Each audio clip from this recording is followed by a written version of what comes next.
이 영상을 다 시청하시고 나면 특성업체에 대한 전반적인 이해는 물론 효율적인 사용으로 인해서 수익의 증가를 꾀할 수 있게 되고 고객으로부터 더 나은 피드백을 받을 수 있게 될 거예요. 안녕하세요, 셀러티입니다. 머리가 좀 웃기죠? 지난주에 파마를 다시 했는데 스왈로폼을 좀 세게 말았더니 머리가 그냥 이렇게 레게하는 사람처럼 막 이러네요.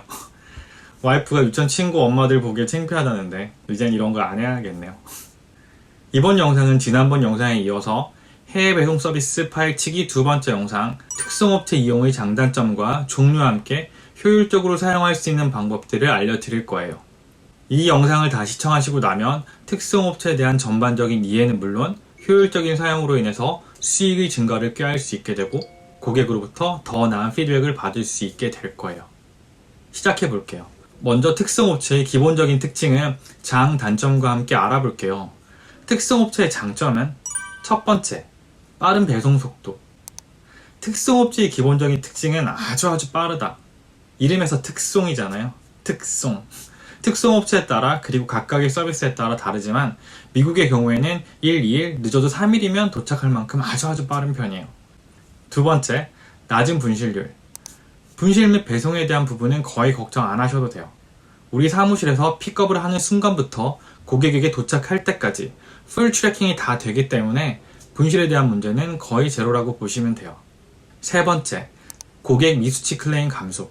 특성업체로 배송을 하게 되면 아마존, 이베이 등 대형 플랫폼에서 판매 후에 트래킹 넘버만 입력을 하면 고객이 못 받았다는 클레임을 걸기는 정말 어려워져요. 지난 영상에 우체국 K패킷, 토형 포장물 이런 것들은 수치인 설명을 받지 않기 때문에 트래킹상에서는 배송이 완료됐다고 나와도 고객이 못 받았다고 우기면 방법이 없어요. 아마존의 경우는 100% 고객의 손을 들어주고 셀러는 할 수 없이 돈을 돌려줘야 돼요. 환불을 해줘야 돼요. 하지만 특성업체로 발송 후 수치인 서명을 받고 배송이 완료되었다는 걸 아마존에게 제시하게 되면 고객의 미수치 클레임도 셀러의 편을 들어주는 경우가 되게 많아요. 그래서 특성업체를 이용할 경우 자연스럽게 고객의 미수치 클레임이 감소하게 되는 거죠. 네 번째, 배터리 포함 제품 발송. 특성업체로 보내게 된다면 우체국 해외 배송 서비스와 다르게 배터리가 포함된 제품도 보낼 수가 있어요. 그렇다고 모든 걸 다 보낼 수 있는 건 아니지만 배터리가 포함된 제품들도 서류를 준비하거나 하면 발송이 가능하니까 자세하게 확인하고 싶으시면 특성업체에 문의 한번 해보시면 잘 알려줄 거예요. 여튼 특성업체는 배터리가 포함된 제품도 발송이 가능하다는 게 네 번째 장점이었고요. 이제 단점들에 대해 살펴볼게요. 첫 번째, 너무 비싼 가격. 가격은 무지하게 비싼 편이긴 해요. 근데 이건 특성업체와 계약을 하지 않은 경우, 계약하지 않은 일반인들이 이용하는 게 비싼 거고, 계약을 해서 계약 요금을 받으면 가격이 정말 저렴해져요. 원래 요일에서 한 7, 80%까지 할인이 가능하니까 요금이 상당히 저렴해지죠. 저 같은 경우엔 우체국 EMS보다 훨 저렴하게 발송을 하고 있으니까. 그래서 계약한 사람들에게는 굳이 단점으로 꼽지 않아도 되지만 일반적인 경우를 설명을 드리는 거라서 일단 단점에 넣어뒀어요. 두 번째, 리턴 배송료 부과. 고객이 수치 거부를 해서 한국으로 돌아오는 경우 돌아오는 배송 요금을 내는 경우도 있어요. 수치 거부하는 경우는 관세 납부 거절 또는 고객 변심 이런 것들이 있겠죠. 그래서 한국으로 돌아올 경우 리턴 배송료를 내야 하는 경우가 많아요. 근데 여기서 주의해야 할 점은 특성업체와 계약이 되어 있다고 해도 수출에 대한 요금 할인만 받게 계약이 되어 있고 수입 요금 계약이 되어 있지 않으면 엄청 비싼 요금, 그러니까 할인된 요금이 아닌 정상 요금이 부과될 수 있으니까 꼭 특성업체와 계약을 할 경우에 수출뿐 아니라 수입 요금도 함께 계약을 해야 돼요. 만약 수입 요금 계약이 되어 있지 않다면 제품의 가격에 따라 때론 폐기하는 게 더 유리할 수도 있으니까 꼭 수입도 같이 계약을 해주셔야 돼요. 세 번째, 관세 부과. 제 경험상 우체국 EMS에 비해서 특성업체를 이용하는 경우에 통관시 관세가 나오는 경우가 훨씬 많아요. 보통 수취인이 관세를 내기 때문에 통관시 관세가 부과될 수 있다는 걸 고객에게 꼭 알려줘야겠죠. 근데 이런 걸 고지하지 않고 관세가 부과되고 고객이 관세 내는 거에 대해서 이해해주지 않는다면 방금 설명드린 것처럼 한국으로 리턴 시 배송료가 부과될 수 있어요. 그러니까 꼭 제품 설명에 수입 세금은 고객이 내어야 한다는 걸 명시해 두셔야 돼요. 네 번째, 할증료. 특성업체는 우체국 해외 배송 서비스와는 좀 다르게 각종 할증료가 좀 많아요. 대표적으로는 유료 할증료, 특성업체를 이용하게 되면 기본 요금 이외에 필수적으로 10에서 15% 정도의 유류 할증료가 발생해요. 국제항공료 가격에 따라 비례해서 달라지는데 이 레이트는 매달 바뀌는 업체도 있고 매주 간격으로 바뀌는 업체도 있어요. 그러니까 항상 유류 할증료도 고려를 해서 배송료를 책정을 해야겠죠. 또 한 가지 대표적인 게 원거리 배송 시에 붙는 할증인데요. 이건 유류 할증료처럼 모든 그 발송물에 다 할증되는 건 아니고 한국 택배 서비스에서 보면 도서나 산간지역, 제주도, 울릉도 이런 데는 할증요금을 더 내잖아요. 그것과 마찬가지로 오지나 외딴 곳은 이런 원거리 배송 할증료가 붙어요. 근데 금액은 계약을 싸게 하면 10,000원, 비싸게 하면 30,000원 이 정도로 생각보다 커요. 이건 우편번호에 따라 부과가 되는 게 일반적이고 부과 여부는 접수 중에 확인이 가능하니까 꼭 확인을 해주셔야 돼요. 그 밖에 할증료는 주거지역 할증료가 있는데 각 배송업체가 정해놓은 기준에 따라서 주거지역을 분류해두고 그 주거지역에 해당이 되면 할증요금이 조금 붙어요. 근데 몇천 원으로 크진 않아요.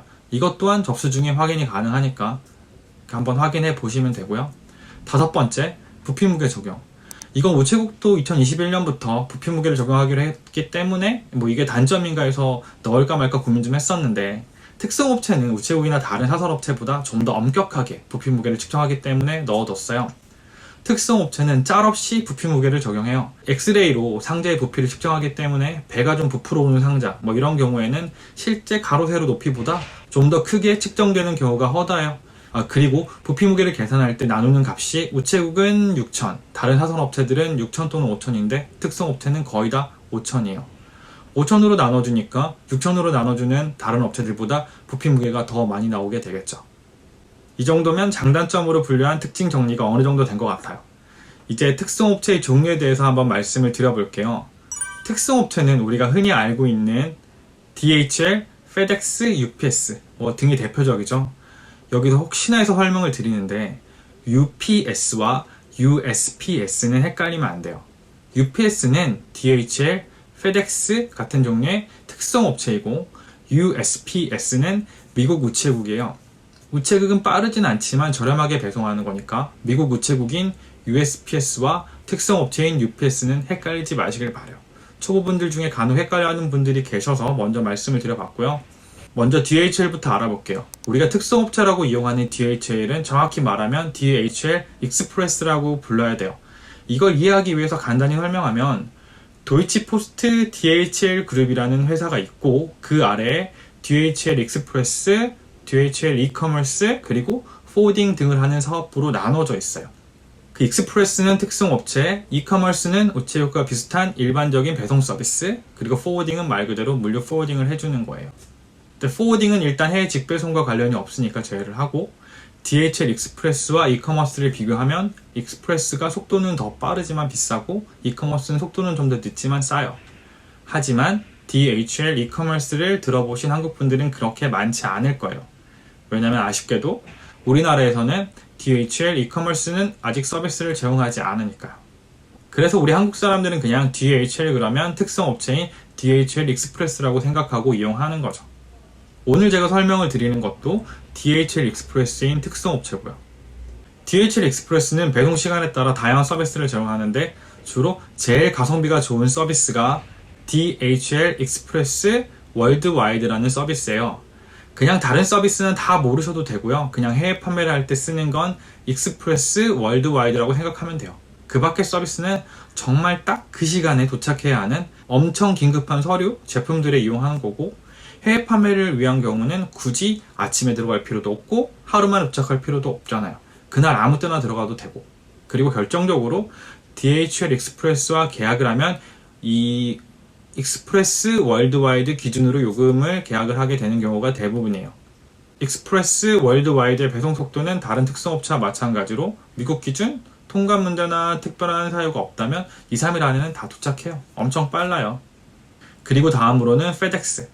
FedEx는 그 영화 캐스터웨이라는 영화 탐 행크스가 주연한 영화인데 거기에 나오는 회사죠. 탐 행크스가 페덱스 임원이고 전용 화물기가 추락해서 무인도에서 혼자 살아남는 스토리를 그린 그런 영화이죠. 윌슨? 뭔지 아세요? 캐스터웨이를 보신 분은 아실 텐데 시간 나면 봐보세요. 재밌어요. 잡설은 그만하고요. 여튼 60년대에 미국에서 설립된 페덱스는 70년대 말에 급격히 성장을 하고 2010년 중반에는 유럽의 특성 업체인 그 TNT를 인수하면서 DHL에 이어서 전 세계 넘버 2 특성 업체가 돼요. 페덱스도 배송 속도에 따라서 몇몇 서비스가 있는데 가성비가 가장 좋은 서비스가 페덱스 인터내셔널 이코노미. 하지만 인터내셔널 이코노미는 모든 국가에 다 보낼 수 있는 건 아니에요. 배달할 수 없는 국가가 몇몇 있어요. 또 그리고 현재로는 그 코로나로 인해서 중동과 아프리카를 제외한 나머지 국가는 아예 서비스 일시 중지예요.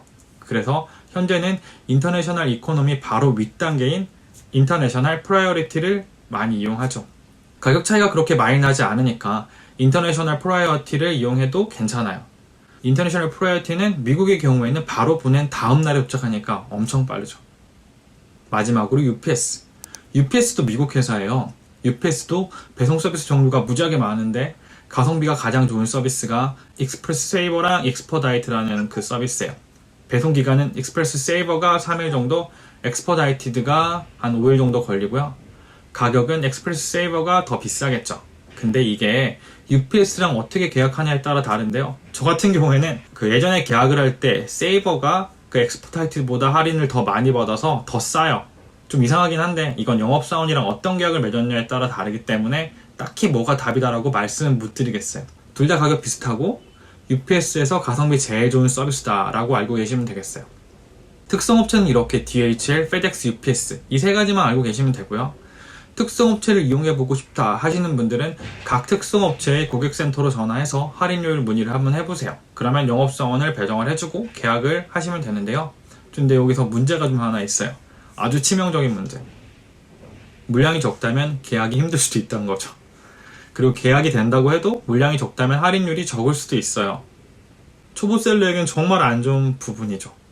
특성으로 보내고 싶은데 할인율이 적어서 특성을 이용하기 힘들다고 할 경우에는 이럴 경우엔 다음 영상에 설명해 드릴 해외 배송 대행 업체를 이용해서 특성을 보내실 수 있어요.